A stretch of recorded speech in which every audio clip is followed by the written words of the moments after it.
Personally, at the moment, I find Makima to be the most intimidating character in Weekly Shonen Jump. Like she's legitimately like a very threatening character. Just her presence alone, and I've I enjoy horror movies. Personally, I enjoy more of them for like when they try and do like a really weird kind of like unique monster design, or maybe it's got some weird twist to it instead of it just being like like a haunting movie or anything like that. And generally, I don't get frightened at a lot of horror movies. You got like jump scares, but then outside of that, there's nothing that it's like, man, that part was actually really intimidating. I I think I think the closest were some of the parts in like the new It movies, just because it was like some of the setting and like watching Pennywise hunt. That was what I found like more intimidating than just like the general scare parts. But Makima is without a doubt just like a very threatening character, and it's not from this that she's very ominous in her throughout the series, but she does a lot of just general things that would horrify a person in such a casual manner. Like when she confronted the Yakuza guys, and even before like seeing how it went, she went there with the eyes of their families all like prepped up and ready to like just to scare the shit out of these guys. And now we're getting another reason why we should be scared of her, because when it's revealed Santa Claus, which I guess Santa Claus is the woman that was training Tulka and not actually the old guy. So very, very intriguing exactly how that works out. It makes me wonder like what the overall plan of like of this character is going to be, because it's so far Santa Claus doesn't seem like a throwaway character. It doesn't come off at all like somebody that just is going to be like one arc gone. I feel like this could easily be like a much further end character for the series. And I'm guessing from what we saw when we see like the whole part start out as in like going to hell, is that Santa Claus was always going to be this woman, and from that it was more of the backstory when we saw with some of these guys. It was made more to look like she was just going to be a throwaway character. It's going to be Tulka was going to be the one to overtake her, but Santa Claus is this woman, or unless that the woman is also just like a conduit and Santa Claus is a completely different character. Maybe that, who knows? I'm assuming it's the woman, because when we saw the Darkness Devil like pay up and give part of his flesh to her, that's like it went to her. It would be kind of weird if it's like it went to like a proxy, like an avatar, and then somehow they got it. But I don't know exactly how the Doll Devil's powers work, so it's a little hard to say. But from it, like going to like when you have her character and you saw that she wants to kill Makima. We know that Kishibe wants to kill Makima, but we don't know what Kishibe's plan is. But Santa Claus's plan is she made a contract with a primordial devil, one that's never died, one that draws its like existence and power out of like a just an ancient fear that humans have, something about the fear of the dark. And from that, it's even more heightened, because when the Darkness Devil, the last 2 chapters just laid out the entire like main cast. He ripped off all their arms before they knew what was going on, and then he just goes to straight keep mauling them. And when things are starting to look a little bad, like Aki's like beginning to bleed out his mouth, looks like he's about to be taken by the Darkness Devil, which is intriguing because the Darkness Devil goes for Aki. And it makes me wonder what exactly is going to be the deal with that. What's actually going to be like the nature of why he picked Aki. Aki has like this really weird kind of like large scale significance. Like he and like we don't know exactly why Denji, or at least the chainsaw, we don't know exactly why the chainsaw is sought after. Like we don't know why the chainsaw's power is apparently so important. And maybe Denji's got like this larger role, but like Aki seems to be this character almost like a prophecy. Like maybe he's part of this whole like larger scale kind of like plot, that maybe getting the chainsaw is only part of what they need, and Aki is like one of the other individuals they need for whatever reason. Who knows? Aki Aki just has some form of significance we aren't really too sure of yet.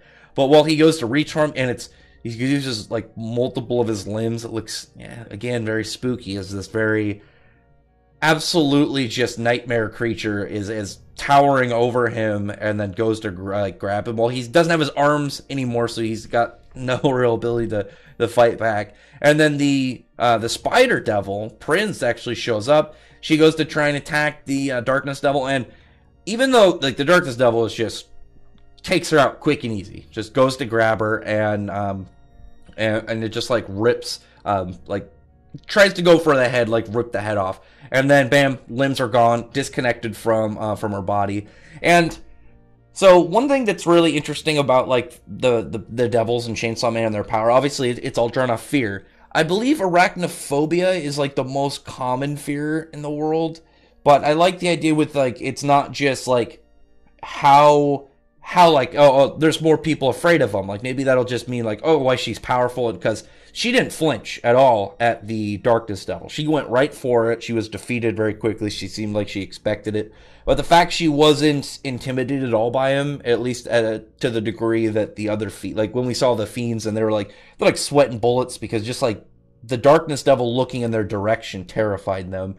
But Prince seems not too phased by it. Maybe like that's just her face, and she like it's more of like a, you know, it's not her real expression, but she doesn't talk like things are really going out of her like her estimations. She looks pretty like, oh yeah, this was all kind of like expected to go.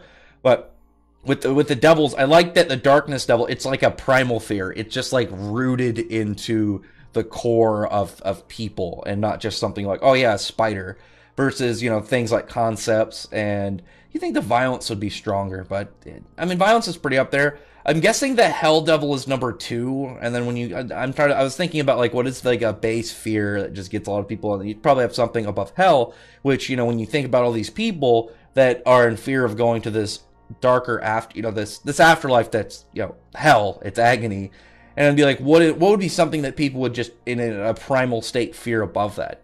Probably something like God. I feel like it would be something like just the idea of when you think about like when you think about like all the afterlives, and like who's the character obviously that decides a lot of things and everything, and the pinnacle of all these different you know, religions and stuff.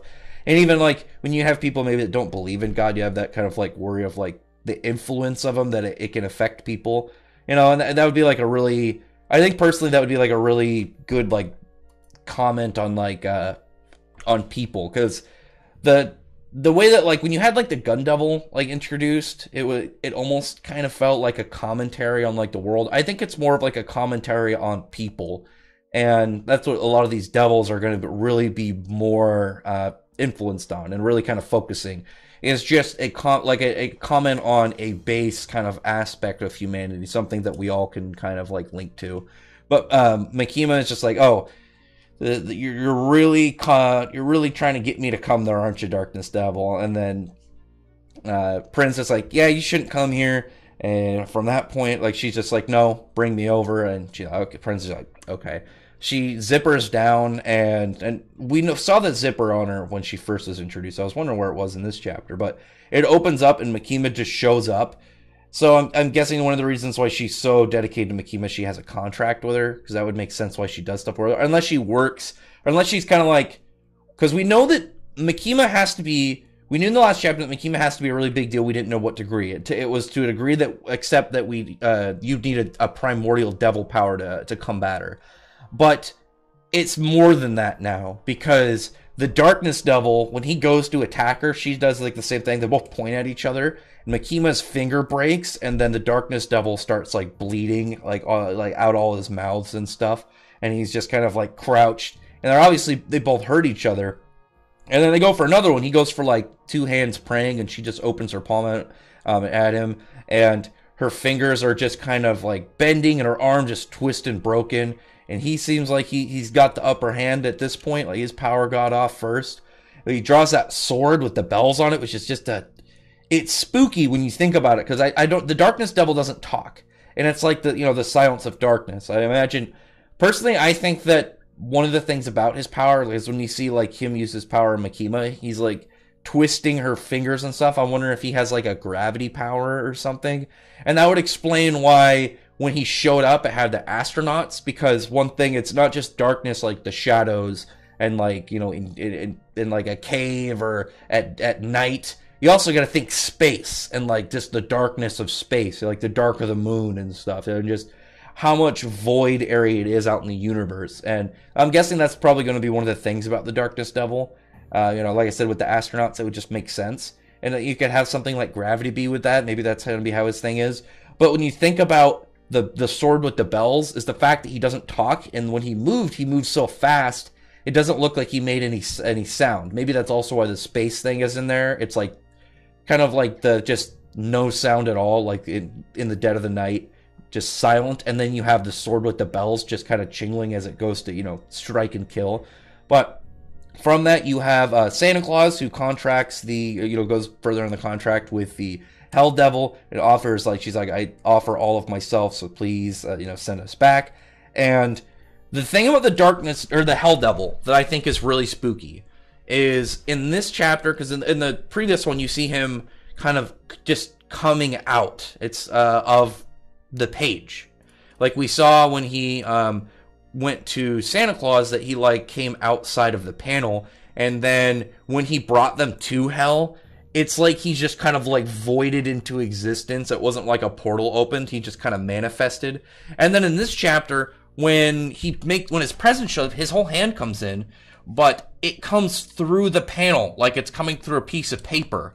Like literally, like it's almost like an extra dimensional being. Like he is. It's more like the Hell Devil exists on a level above like the fact that this is a manga. Like you have the author of Fujimoto, and then in his world, it's like the Hell Devil exists on a different plane of reality, that he's able to influence the pages. Because once he goes in, he doesn't just like, oh, drop a portal. He's changing the panel of the page. He's like wiping stuff off of the page as he's moving, and then everyone just ends back up in the real world. Well, not even the real world, in the living world. And Santa Claus, after giving up her body to the Hell Devil entirely, she's using her powers with the Dull Devil and the darkness to like make her a new body, where she's got heads for legs, and then multiple arms, and then pieces just floating around her.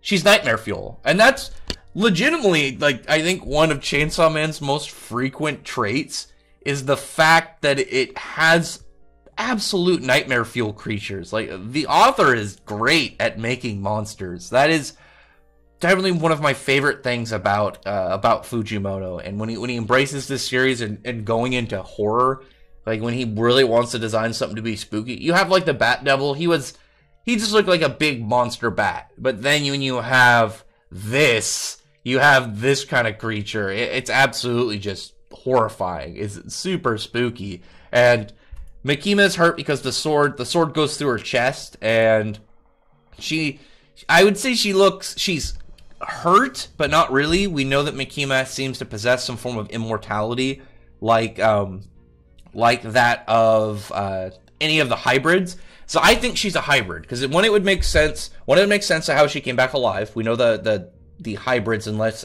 seemingly it seems to have something to do with their heart. Maybe you have to destroy their heart in order to kill them. But they're all immortal, as we've seen so far. And plus, when she went against Reze, she went directly for the heart, and Reze at least from what we know, Reze didn't regenerate. So it would make sense also if she's a hybrid, if she knows that that's her weakness. But yeah, she didn't die. She is able possibly to contract other devils with it at the same time, because we know that fiends can't make contracts with devils because they're devils that took over a body. But I'm guessing one of the things that's going to make hybrids really big, and it would also make sense why Mikima is really big, is maybe hybrids can contract devils, because there's a clear difference between them and a fiend. And one thing that we do know that they can do is the Denji, when he takes in blood, because we know that devils, they want blood. They want blood. They want to eat and stuff. They want to consume.